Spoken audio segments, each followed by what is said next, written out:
Driving at night can be very sketchy, especially when you're in the dark forest and you're using standard headlights. A pair of Baja LP6s has solved that problem for us. If you want to know how these LP6s perform compared to the standard Sprinter headlights, we'll show you what it looks like stationary at camp and how much of a difference it really makes driving on a dark forest road. You have found Explorer Trek Adventure with Kelly and Greg to cover everything camping from backpacking to adventure vans.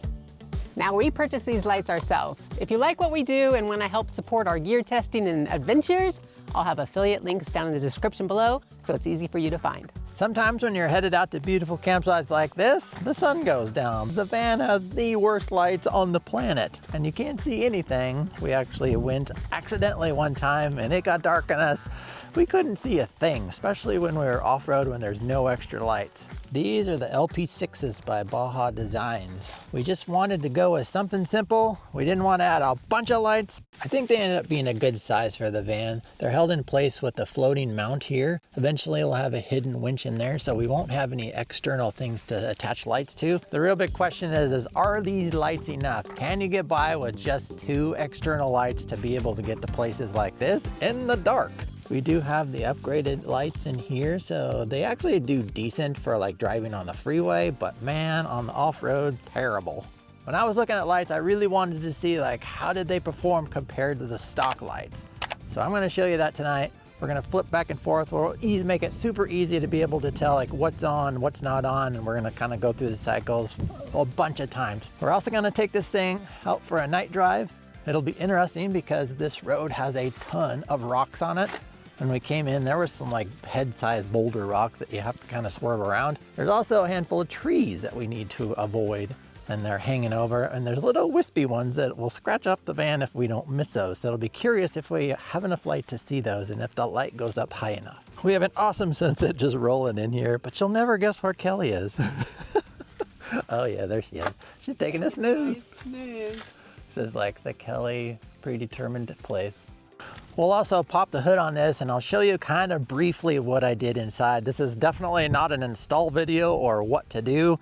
I installed these. I did use the wiring harness that came from Baja, but I actually had to manufacture a little bracket because we used the AUX Beam controller to turn the lights on and off. This is where I installed that Auxbeam 4-port switch. It was super easy to do. This is the inside portion, and this is like super flat, and it's got sticky right there. Just keep in mind when you stick it there, it's pretty much gonna be there for life. I put it up towards the top. I wish I would have lowered it down a little bit, and that way I'd be able to see the status lights better from inside. So this is where the 4-wheel drive buttons are over here, and then this is where the climate buttons, it kind of lives right in between. And then it has one wire that runs through the firewall up into the front. I'm going to go show you that.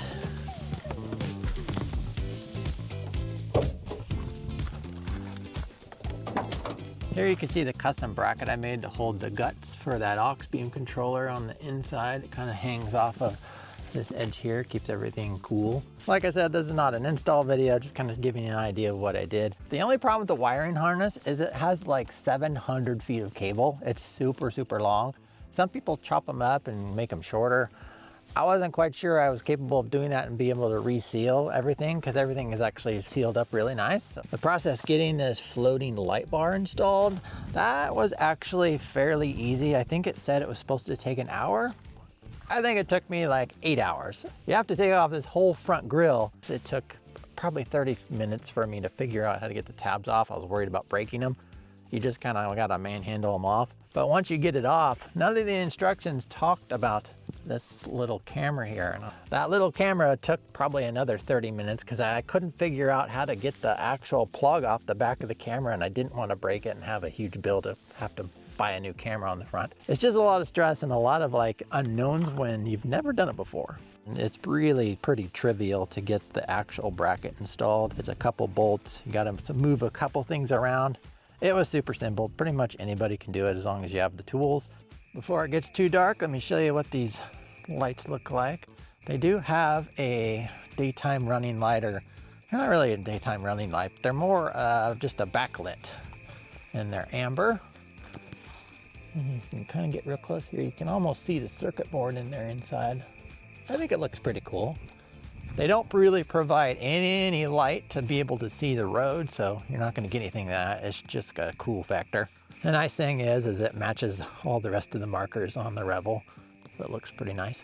We do have the white driving lights. You can get these in amber or white, but we chose the white, but it still has the amber backlights. We'll have Kelly show you what they look like before it gets super dark. So, okay, turn the amber on. Now do the floodlight. You can see how bright that is. Okay, low's off, and then high. It's pretty bright. Let me show you what I mean by these status lights. So in here, when you turn a light on, it's got a little red light on the top. But when your head is up here and you're looking down at it, you can't see it. So you gotta kind of put your head down there to actually see it. So if you're gonna mount this, just double check that before you actually stick it on there, because once it's stuck, it's stuck. Let me show you the lights that actually turn on. Hopefully this will work. When it's in low beam, you have your side lights. I think these are one of the best parts because it helps light up the trail over here. And then you have these two bottom ones. It's probably hard to see, but those have like a weird lens on them. So if you hit the high beams, now we can see all of the lights are on. So these four top ones create that spot pattern, and these create the floods. You also have another flood over here. So it really throws a lot of light out to the side of the van. And then you can see the spots out there. So turn the brights off.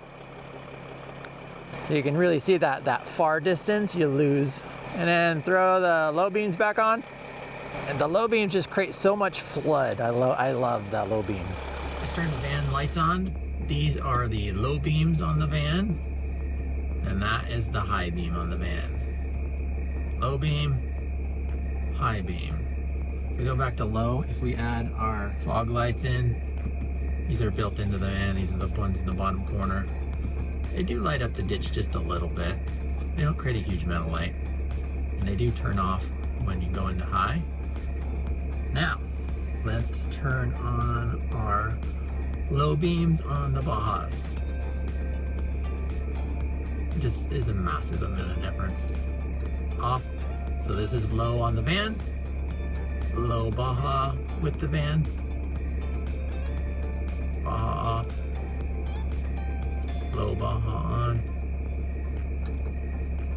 Now if we want to go the high beams on the van, you can see the real, this is where the real difference comes in. That spot up there is super small. Low beams van, high beam van.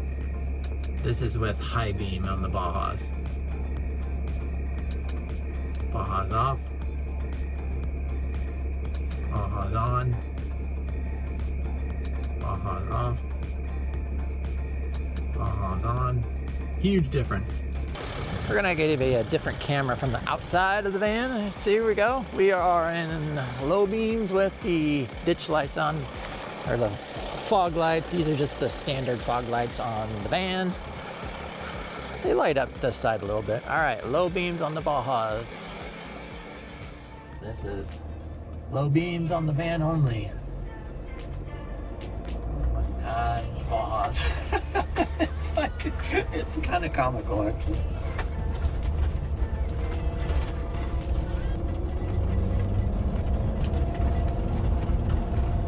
Those are the highs. So on roads like this, the highs actually don't do much now. They almost take away. Go back to the van. With the Bajas.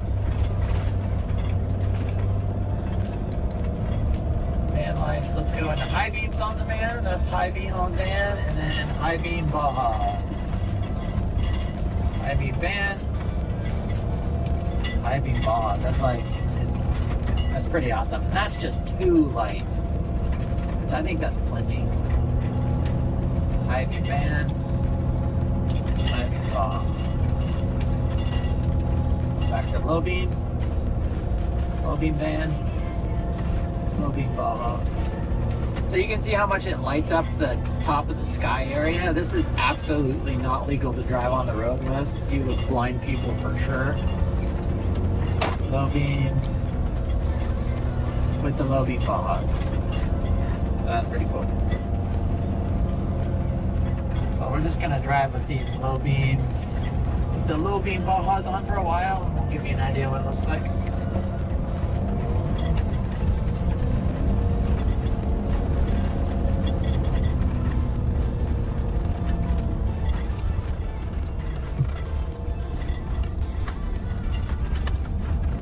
We're going to drive for a while with the low beams on the van only, and then we're going to add in the high beams on the Bajas. You can see that just in the process.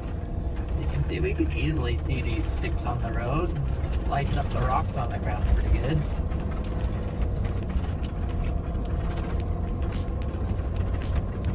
A little holder that we have to go around.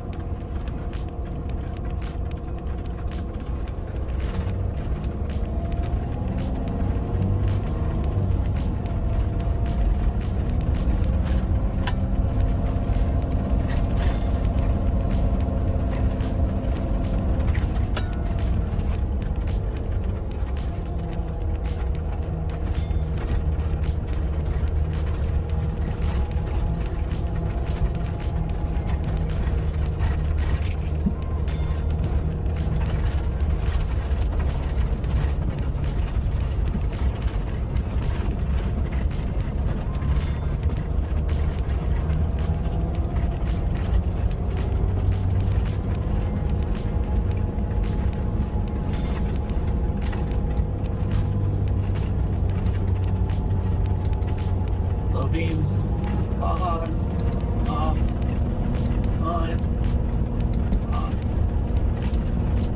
high beam, on, off, on. We'll just drive with the highs on a little bit.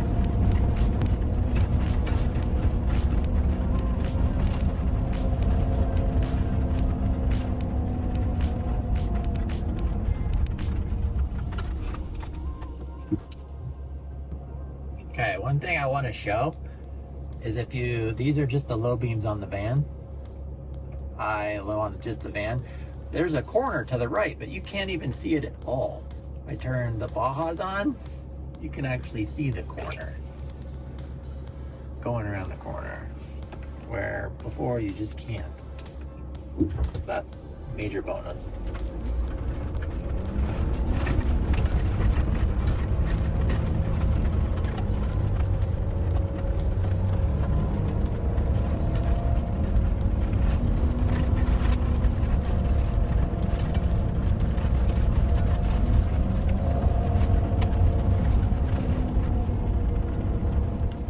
There's an actual stick out there, and with the low normal lights you can barely see it, but with the high beams you definitely will be able to see that and won't have to worry about hitting it.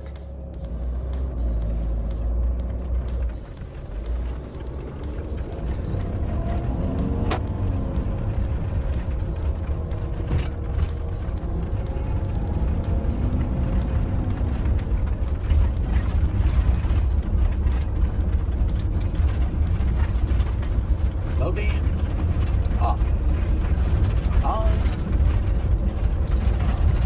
high beams,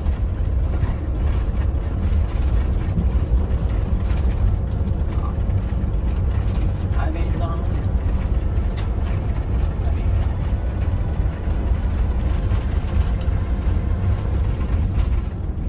You can go watch this video next. You can find us at explorertrekadventure.com, and we'll see you next time.